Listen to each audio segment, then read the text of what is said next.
Hey, it's Coach Maria, and welcome to our next module. This is all about table setting and table etiquette. Let's go.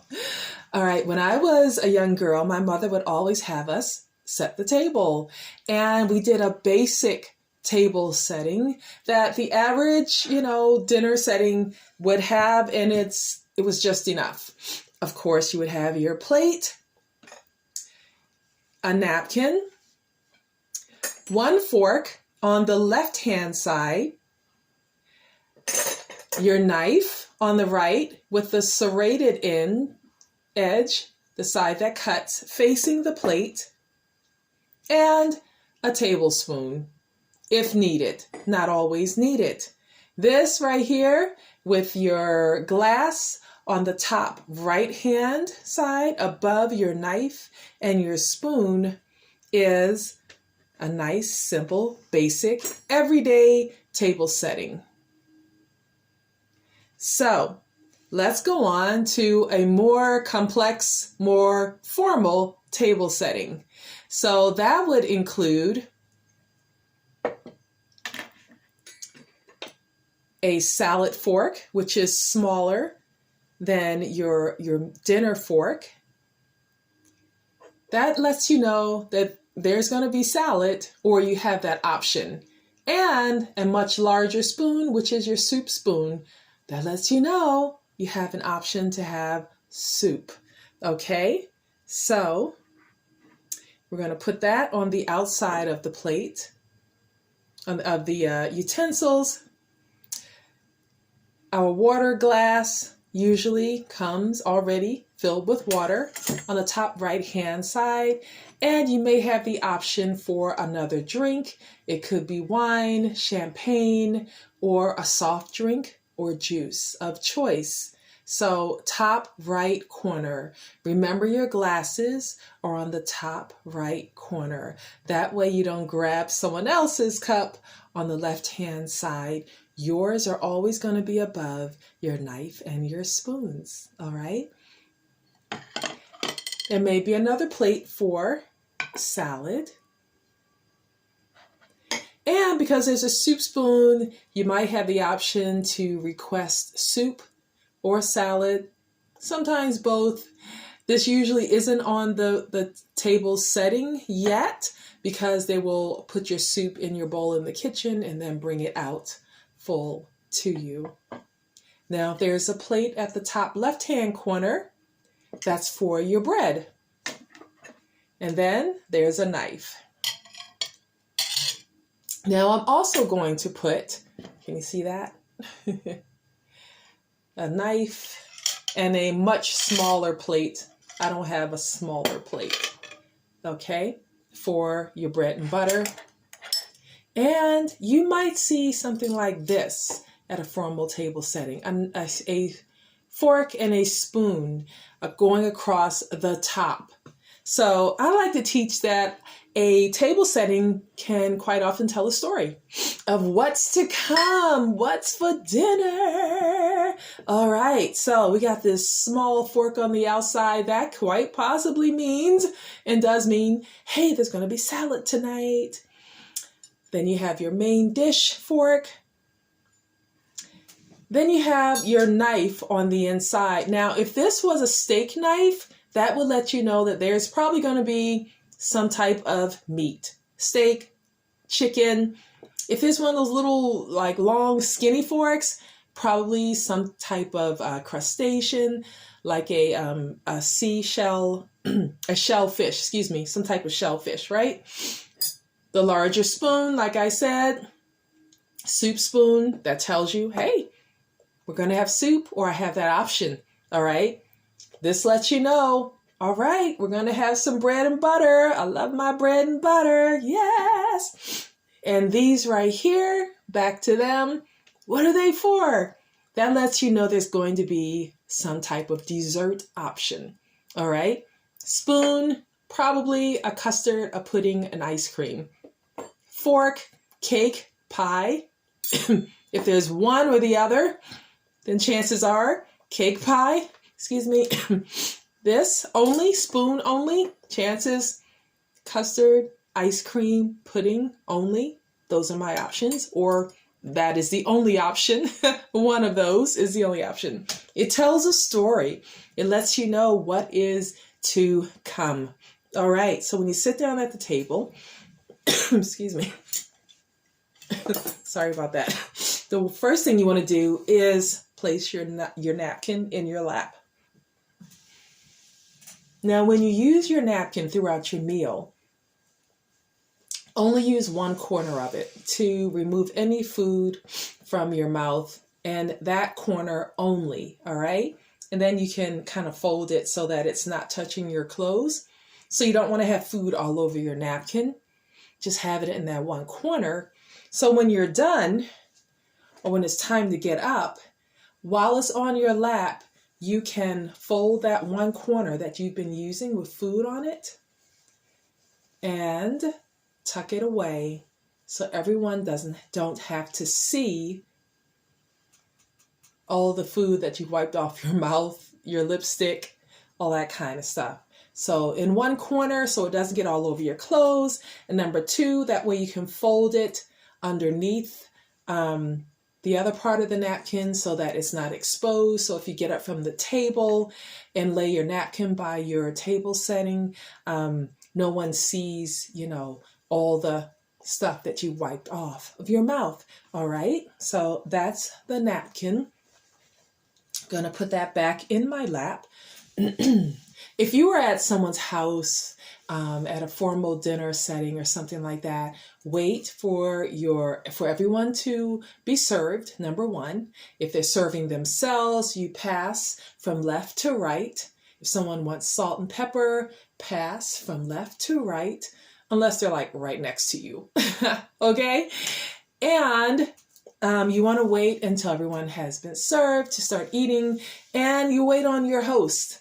You wait on your host to begin eating. They might want to pray first, be gracious, and sit quietly and allow that to happen. And then wait for them to give the cue, let's eat, by them starting to eat. All right. So if you're done with your soup, they will come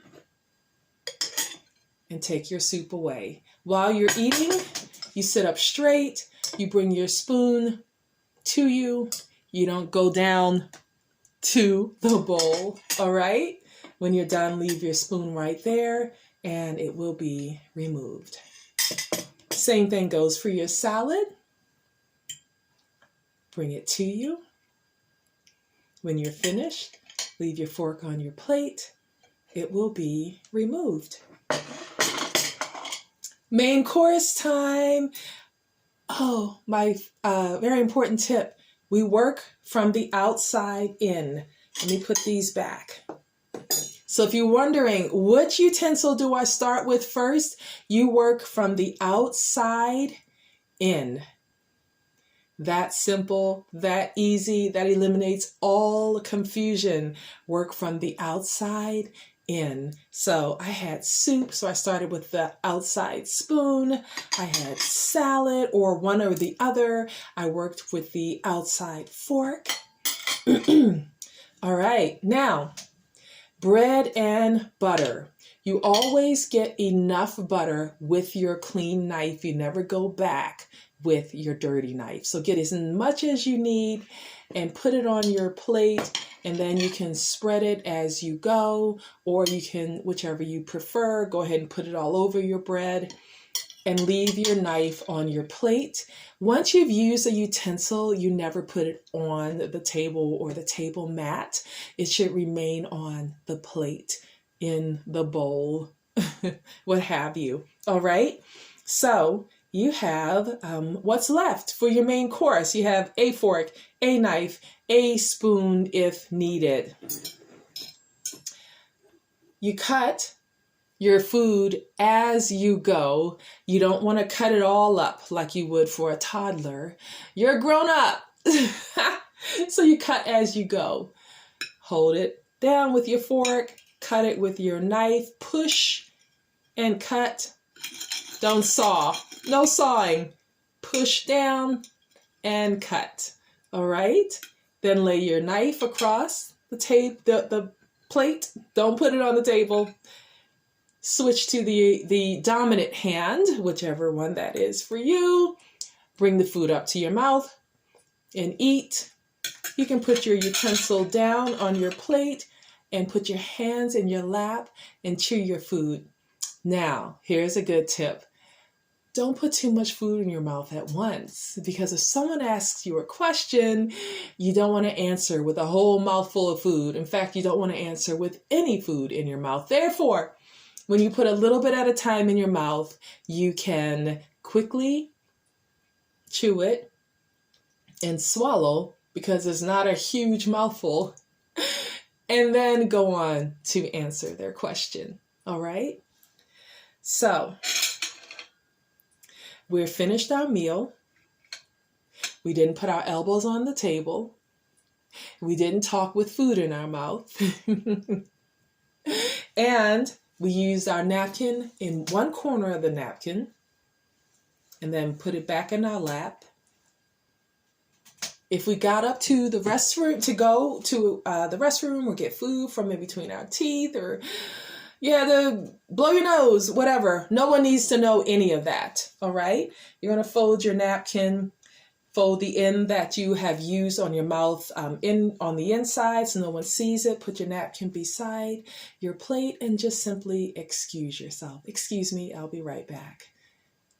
No more information than that. TMI, don't do, okay? Just excuse yourself. Try to just be gone just for a few minutes, not for a long extended time. Oh, really important, good table etiquette. Put your phone away. Silence it, put it away. That way you're not being rude to the host or to the other people at the table. No one wants to hear your phone dinging and donging and buzzing, or watch you text someone and have a conversation with someone who's not even there. You have people who are there, and it's impolite to be engaging with someone who's not there. So engage with the people who are there. You can text your friends or whoever and say, before you sit down to eat, I'm about to have a meal with some other people, co-workers, my boss, friends. I'll talk to you later. Please don't disturb me for the next hour or whatever. Put your phone away. That way they're not going, how come she's not answering me? How come? They know that you're fine, you're safe, you're having dinner. Leave me alone. And engage with who is in your company at the time. All right. So you're finished with your meal. When you're done, you can just lay your knife and your fork on your plate like that. And that lets them know that you're done. If you had to excuse yourself, go to the restroom, but you're not finished, then go ahead and put them on your plate, left and right side. I'm not done. But if you are done, I'm done. Okay, that's the signal. Your plate will be removed. All right. So everything is gone except for, of course, your drink. There may also, be a cup and a saucer there. Now you know what your teaspoon is for, right? Which means that during dessert time, you probably have an option of coffee or tea, all right? So if that is something that you want, go on ahead and turn your cup over. Yes, please, I would like some tea. And then the option for dessert, once you make your choice, what you didn't choose, that utensil will be removed. So my fork is there, which means I decided I want a cake or a pie, and I'm going to bring my fork over here, or the server does that. My napkin is still in my lap. I can bring this closer to me. And once I prepare my coffee or my tea, and don't do it nice and soft, lay it on the saucer, not on the placemat or the table. And then when your dessert comes, You have your last utensil, you know exactly what it's for, and you get to enjoy that dessert. Let's grab a plate here. Comes my cake. I have my tea. I'm going to enjoy my cake, bring it up to me, not go down to it. When I'm finished, I can leave my fork right there on my plate. That was delicious, thank you. And these things will be removed. Sit graciously with your hands in your lap. It is okay once you're done eating to put your hands up on the table like this, but don't get overly relaxed and at the table, okay? You want to sit up straight, have good posture, and just be polite, all right? So once we're done, go ahead and fold that napkin in and just leave it there. Nice, clean, neat. Do not take your napkin and ball it up and leave it like that, or do something like that. No, just fold it nice and neat while it's in your lap, and then just put it up on the table. Leaves a nice, neat presentation. It speaks a lot about you and who you are and how you want to be perceived in that first impression or second impression, whatever it may be in that moment. When you stand up, you want to push your chair under the table. If you excuse yourself to go to the restroom, pick up your chair and push it under the table. Don't scrape it on the floor, please. And then when you come back to sit down, lift your chair, pull it out, and then sit down. All right? So I did a module on how to sit like a lady. So check that out so you'll see what I'm talking about. And then, hey, on to the next module. Enjoy. Blessings. Have a fantastic day.